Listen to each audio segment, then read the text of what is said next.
Welcome to today's episode. In this session, we dive into a topic that may sound ordinary, but carries deep spiritual significance: eating. Specifically, we'll explore the profound teachings of Master Guangqin on how even eating can become a source of karmic burden, and how our desire for taste subtly yet steadily consumes the blessings and wisdom we've accumulated over lifetimes. In modern society, food is no longer a mere necessity. It has become a pursuit of luxury, aesthetics, and personal branding. Dining is not just a physical act, it has morphed into an emotional indulgence, a cultural performance, and a status symbol. We celebrate with food, console with food, and even self-define through dietary preferences. And yet, the Buddhist path invites us to ask, what is the true cost of such indulgence? Master Guangqin, a revered modern-day monk, once said, "Eat whatever is given with no preference or attachment. Even if it's less, even if it's bad, still eat it." At first glance, it seems this is advice for monastics, but upon deeper reflection, this is a universal teaching about desire, karma, and wisdom. Let us begin by exploring how eating, when driven by desire, becomes a vehicle for karmic entanglement.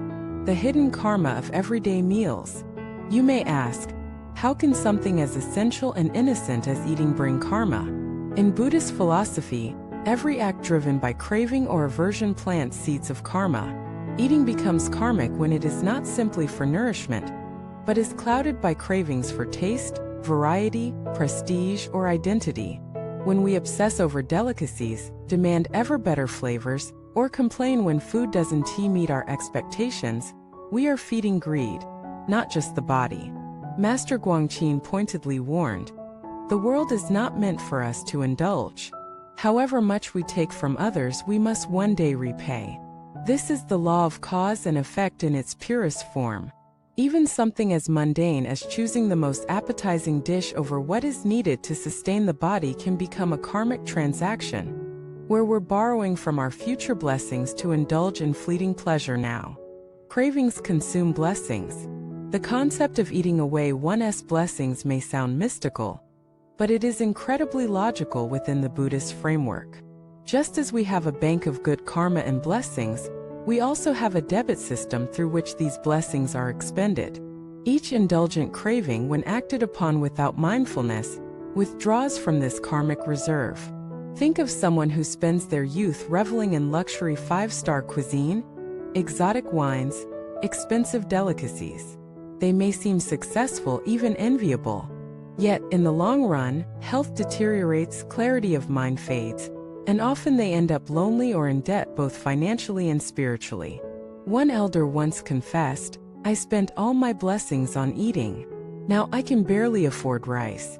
After discovering Buddhism, he simplified his diet, practiced vegetarianism, and gave food to the needy.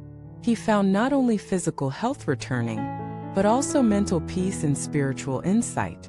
The equation is simple. Desire subtracts gratitude adds. Birds versus humans, a lesson from nature. Nature often serves as the purest teacher. Birds spend their days seeking food, but once full, they rest.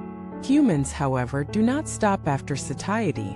They seek more, rarer, better, Instagram-worthy. The craving is endless. And unlike birds, we accumulate karmic weight with every indulgence. Food for us is no longer for survival, but for stimulation, distraction, and ego affirmation. This turns every meal into a potential source of attachment, and hence, a cause for rebirth and suffering. Master Guangqin famously stated, "Too much good food clouds the mind and leads to confusion. Food, when consumed with greed, does not nourish, it disturbs." Eating is practice, not pleasure. Buddhism regards every daily act as a field of practice. Eating is a powerful practice if done with awareness. When we eat with mindfulness, gratitude, and moderation, food becomes a vehicle for cultivating wisdom rather than karma. This starts with a shift in perspective. Before taking a bite, consider, who grew this food? What natural forces made it possible? What sacrifices were made by humans and animals alike? Such reflection transforms the act of eating into one of interconnectedness, humility, and gratitude.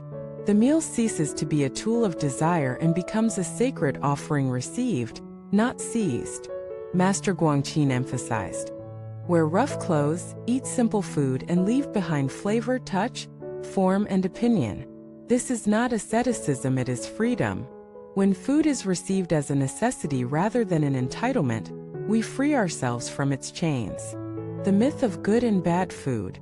Another important teaching is the danger of discrimination in food, labeling food as good or bad, obsessing over portion sizes or caloric content, or imposing extreme restrictions. All of these can arise from ego clinging. Even restrictive diets can be a form of eye construction, the very opposite of liberation.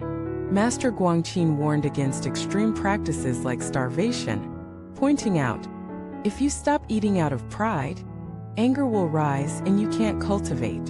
In Buddhism, balance is always the path.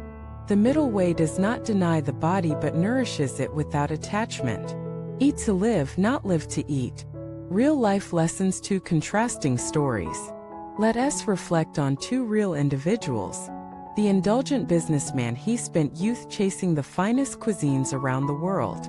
But old age brought illness, bankruptcy, and regret. Only after turning to simple eating and offering food to others did his life begin to recover.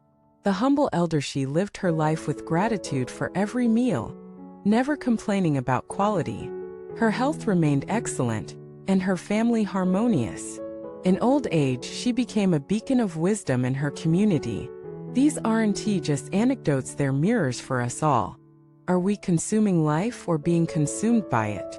Transforming meals into mindfulness. Every meal is an opportunity, a sacred moment to practice compassion, gratitude, and non-attachment. Before eating, pause and reflect. Am I hungry or just bored? Am I choosing this food out of habit, pride, or true nourishment? Can I be content with what's before me? Such questions redirect us toward mindfulness, and with repetition, they build a life of less karma and more wisdom. The final word: eat with gratitude, not greed. The goal is not to demonize food. Food is sacred. Life is sacred. But our approach to it determines whether we plant seeds of wisdom or weeds of desire. Master Guangqin didn't ask us to starve. He asked us to wake up. In every grain of rice lies the universe. In every bite, the potential for liberation or entanglement.